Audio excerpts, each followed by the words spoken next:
திமுகவுக்கு எதுக்கு வாக்களிக்கணும்? இப்ப பள்ளிக்கூட பையன் பிள்ளை கையில எல்லாம் கஞ்சாவை கொடுத்து கல்லூரி மாணவர் கையில் இன்னைக்கு போதைப் பொருளை கொடுத்திருக்கானே, அதுக்காக வாக்களிக்கணுமா? அம்மாவுக்கு 1000 ரூபாய் கொடுக்கிறோம், மகளுக்கு 1000 ரூபாய் கொடுக்கிறோம், 2 பேரும் சிம் கார்டு போட்டு யாரு கூட பேசிட்டு தெரியுங்கன்னு பேசினாரே மூத்த அமைச்சர், அவர் பேசிய பேச்சுக்காக வாக்களிக்கணுமா? கோயில்ல சாமி கும்பிட நின்னுட்டு இருக்கிற பக்தர்களை பார்த்து சோறு திங்கறியா வேற ஏதாவது திங்கறியான்னு நான் வெளியே சொல்ல முடியாத கொச்சையான வார்த்தைகள்ல பேசுறாரே ஒரு அமைச்சர் சேகர் பாபு, அவருக்காக வாக்களிக்கணுமா? இல்ல சிறைக்குள்ள போய் ஜெயிலில் உட்கார்ந்துக்கிற போது அமைச்சராக வச்சிருந்தாங்களே செந்தில் பாலாஜி, அதுக்காக வாக்களிக்கணுமா? கள்ளச்சாராயம் காட்சி 120 பேரை கொன்னானே திமுக காரன் கண்ணுக்குட்டி, அந்த கள்ளச்சாராயம் காட்சிகிறவனுக்கு வாய்ப்பளித்து வாழ்வளித்து அந்த கள்ளச்சாராயத்தை விற்பதன் மூலமாக லாபம் அடைந்த இந்த திமுக குடும்பத்திற்கு மீண்டும் கள்ளச்சாராயம் காட்சிற்காக வாக்களிக்க சொல்றீங்களா? எதுக்காக வாக்களிக்கணும்? மாநாட்டிற்கு வந்த இளைஞர்களினுடைய மேசை மீது பீர் பாட்டல்களை அடுக்கிய திமுகவிற்கு எதற்காக மீண்டும் பீர் பாட்டல் வேணும்னு வாக்களிக்கணுமா? 2.5 வயசு குழந்தையை கிருஷ்ணகிரியில பாலியல் வன்புணர்வு செய்து கொலை செய்து 4 மாதம் கழித்து கைது செய்யப்படுறாரு ஒரு திமுக காரன். அந்த குழந்தையினுடைய உடற்கூறாய்வுல அந்த ரிப்போர்ட்டையே மாத்தி இருக்கிறான். அதுக்காக மறுபடியும் திமுக காரனுக்கு வாக்களிக்கவா? அண்ணா பல்கலைக்கழகத்திற்குள்ள புகுந்து பல்கலைக்கழகத்திற்குள்ளேயே வைத்து ஒரு மாணவியை நாசம் செய்தானே, அந்த மாணவி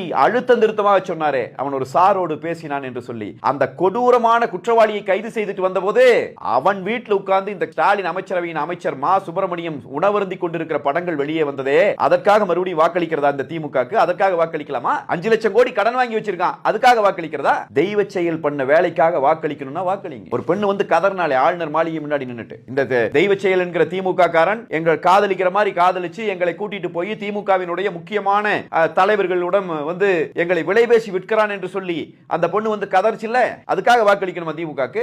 ஈசிஆர் சாலையில திமுக கொடி கட்டின வண்டியில 4 பேர் பெண் பிள்ளைகளை துரத்திட்டு ஓடுனான் பார், அவனுக்காக வாக்களிக்கவா? அந்த துரத்திட்டு போனவன் யாருன்னு கூட இன்னைக்கு வரைக்கும் கண்டுபிடிக்கலையே இந்த காவல்துறை, அவனுக்காக வாக்களிக்கவா? இதோ 12வது படிக்கிற பிள்ளைய நாசம் பண்ணி வீசிட்டு போயிட்டானே தூத்துக்குடியில, 10 நாள் கண்டுபிடிக்க முடியலையே இந்த அரசாங்கத்தினால, கையாளாகாத அரசாங்கத்தினால, அதுக்காக வாக்களிக்கவா? இல்ல அந்த புள்ள எதுக்கு புதற்கு பின்னாடி போனான்னு திமுக காரன் ஒருத்தனை விட்டு பேச வச்சாங்க பாருங்க, அதுக்காக வாக்களிக்கலாமா? எதுக்காக வாக்களிக்கணும் திமுகக்கு? கோர்ட்டுக்குள்ளேயே புந்து அருவாள் வச்சு வெட்டி கொலை செய்ததுக்காக வாக்களிக்கிறதா? ஒரு ஊடகவியலாளனுடைய வீட்டுக்குள்ள புந்து செப்டிக் டேங்க் தண்ணி கொண்டு ஊத்தி விட்டு கருத்துரிமையை நசுக்குனானே, அதுக்காக வாக்களிக்கவா? யாரையுமே பேச விடாம தடுத்து கொண்டு இருக்கிற இந்த திமுக எந்த பத்திரிகையாளனும் வேலை செய்ய முடியாது. எவனெல்லாம் கூல கும்பிடு ஓடுறானோ, எவனெல்லாம் சல்யூட் அடிச்சு நிக்கிறானோ, எவனெல்லாம் திமுக கொடுக்கிற காசுக்கு வாலாட்டுகிறானோ அவனையெல்லாம் பத்திரிகையாளனாக ஏற்றுக்கொண்டு மற்ற பத்திரிகையாளர்களை எல்லாம் வேட்டையாடிட்டு இருக்கிற திமுக, அதுக்காக வாக்களிக்கிறதா? எதுக்கு வாக்களிக்கணும் திமுகக்கு? திமுக என்பது முழுமையாக தோற்று போயிருக்கிறது. இந்த திமுகவுக்கு மீண்டும் ஒரு முறை வாக்களிப்பதும் ஒன்றுதான், நமக்கு நாமே வாய்க்கரிசி போட்டுக் கொள்வதும் ஒன்றுதான். இதை தமிழ்நாட்டு மக்கள் தெளிவாக புரிந்து கொண்டு